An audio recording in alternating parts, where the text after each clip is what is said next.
02:45คุณกำลังนอนอยู่บนเตียงแสงสีฟ้าจากมือถือส่องหน้าคุณเพิ่งดูซีรีส์จบไปอีกตอนทั้งที่รู้อยู่เต็มอกว่าพรุ่งนี้มีพรีเซนต์งานใหญ่รออยู่และสไลด์ของคุณยังทำไม่เสร็จความรู้สึกนั้นมันเป็นยังไงครับมันคือความสุขจากการดูซีรีส์จริงๆหรือเปล่าหรือลึกๆแล้วมันคือความรู้สึกเกลียดตัวเองความรู้สึกผิดที่กัดกินใจและคำถามเดิมๆที่วนเวียนอยู่ในหัวว่าทำไมกูเป็นคนแบบนี้วะทำไมไม่รู้จักโตสักทีสวัสดีครับยินดีต้อนรับเข้าสู่รายการวันนี้ผมไม่ได้มาโอคุณผมไม่ได้มาบอกว่าไม่เป็นไรนะพักบ้างก็ได้เพราะผมรู้ว่าคุณพักมาเกินพอแล้ว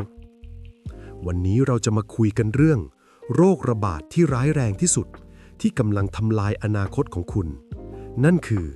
โรคผลัดวันประกันพรุ่งหรือ procrastination ครับฟังให้ดีนะครับถ้าคุณฟังคลิปนี้จบแล้วคุณยังไม่เปลี่ยนผมบอกได้เลยว่าอีก5 ปีหรือ10 ปีข้างหน้าคุณก็จะยังนั่งอยู่ที่เดิมจมอยู่กับกองงานเดิมๆและความรู้สึกพ่ายแพ้แบบเดิมๆถ้าไม่อยากมีจุดจบแบบนั้นตั้งใจฟังให้ดีครับสิ่งแรกที่คุณต้องทำความเข้าใจก่อน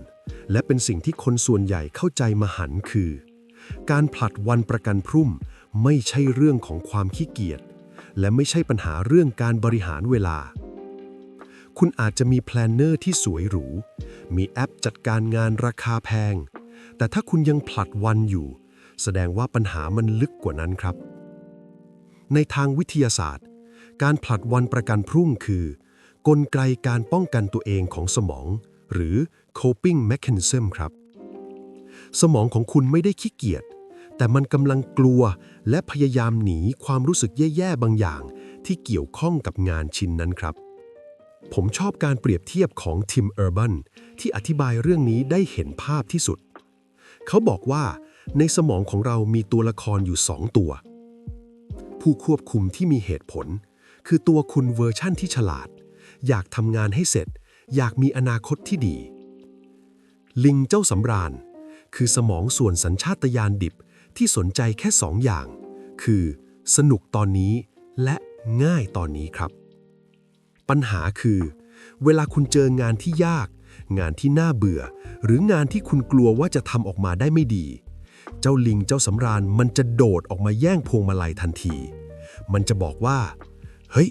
งานนี้เครียดว่ะไปดู TikTok คลายเครียดก่อนดีกว่าแป๊บเดียวเองแล้วเป็นไงครับรู้ตัวอีกทีผ่านไป3 ชั่วโมงนี่แหละครับคือสาเหตุที่คุณหยุดตัวเองไม่ได้เพราะคุณไม่ได้สู้กับความขี้เกียจแต่คุณกำลังสู้กับสัญชาตญาณการเอาตัวรอดของสมองที่พยายามหนีความเจ็บปวดครับสรุปสั้นๆตรงนี้คือคุณผลัดวันประกันพรุ่งเพราะคุณบริหารอารมณ์ด้านลบที่มีต่องานชิ้นนั้นไม่เป็นครับไม่ใช่เพราะคุณบริหารเวลาไม่เป็นโอเครู้สาเหตุแล้วจะแก้ยังไงเลิกบอกตัวเองว่าพรุ่งนี้ฉันจะขยันได้แล้วครับมันไม่เคยได้ผลหรอกวันนี้ผมมี3 เทคนิคทางจิตวิทยาที่จะช่วยให้คุณแย่งพวงมาลัยคืนจากลิงเจ้าสำราญมาฝากครับเทคนิคที่1คือกฎ2 นาทีหรือ the 2 minutes rule วิธีหลอกสมองที่ง่ายที่สุดปัญหาที่ยากที่สุดของการทำงานไม่ใช่ตอนทำแต่คือตอนเริ่มครับฟิสิกส์บอกว่า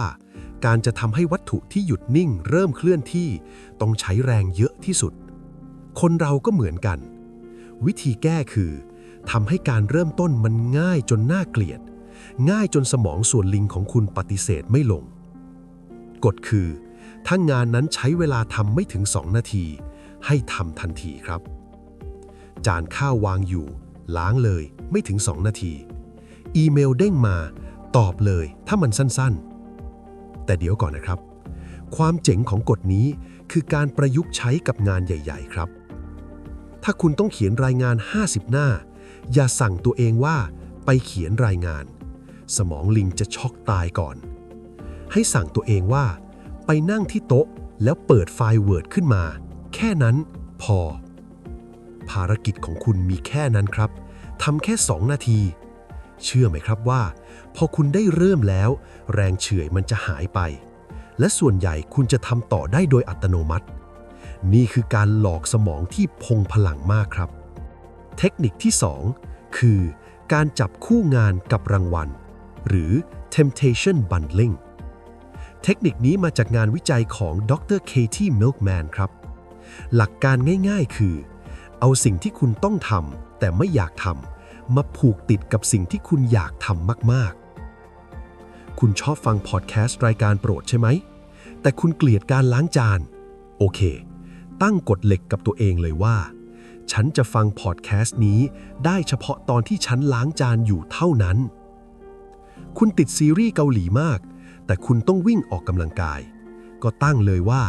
ฉันจะดูซีรีส์เรื่องนี้ได้เฉพาะตอนที่อยู่บนลู่วิ่งเท่านั้นวิธีนี้คือการเอาเหยื่อล่อมาหลอกล่อเจ้าลิงในสมองครับทำให้งานที่น่าเบื่อกลายเป็นช่วงเวลาที่น่ารอคอยขึ้นมาทันทีเทคนิคที่3คือการให้อภัยตัวเองหรือ self forgiveness เทคนิคที่คนคาดไม่ถึงที่สุดเทคนิคสุดท้ายนี้สำคัญที่สุดครับและคนเข้าใจผิดเยอะที่สุดหลายคนคิดว่าถ้าเราขี้เกียจเราต้องด่าตัวเองแรงๆต้องลงโทษตัวเองจะได้จำแล้วไม่ทำอีกผิดถนัดครับงานวิจัยทางจิตวิทยาพบว่ายิ่งคุณโทษตัวเองยิ่งคุณรู้สึกผิดความเครียดคุณจะยิ่งสูงแล้วพอเครียดสูงสมองส่วนลิงก็ยิ่งอยากหนีไปหาความสุขชั่วคราวมากขึ้นกลายเป็นวงจรอุบาทไม่จบไม่สิ้นครับสิ่งที่ดร. ทิม พีชิลผู้เชี่ยวชาญเรื่องนี้แนะนำคือจงให้อภัยตัวเองสำหรับการผลักวันประกันพรุ่งในอดีตครับพูดกับตัวเองดีๆครับเหมือนพูดกับเพื่อนที่กำลังลำบากโอเคเมื่อวานเราพลาดไปเราเผลออูงานไม่เป็นไรนะมันผ่านไปแล้ววันนี้เอาใหม่เริ่มต้นใหม่การให้อภัยตัวเองจะช่วยลดความเครียดและทำให้สมองส่วนเหตุผลของคุณกลับมาทำงานได้ดีขึ้นครับเลิกเคี่ยนตีตัวเองได้แล้วมันไม่ได้ช่วยให้อะไรดีขึ้นครับคุณผู้ฟังครับเวลาคือทรัพยากรเดียวในชีวิตที่ใช้แล้วหมดไปหาเพิ่มไม่ได้ทุกครั้งที่คุณพูดว่าเดี๋ยวค่อยทำคุณกำลังขโมยเวลาของตัวคุณในอนาคตมาใช้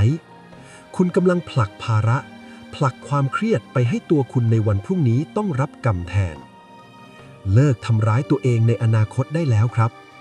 ความสำเร็จไม่ได้เกิดจากแรงบันดาลใจที่พุ่งพล่านแต่มันเกิดจากการลงมือทำในวันที่คุณไม่อยากทำที่สุดต่างหากครับเริ่มวันนี้เลยนะครับไม่ต้องรอวันจันทร์ไม่ต้องรอต้นเดือน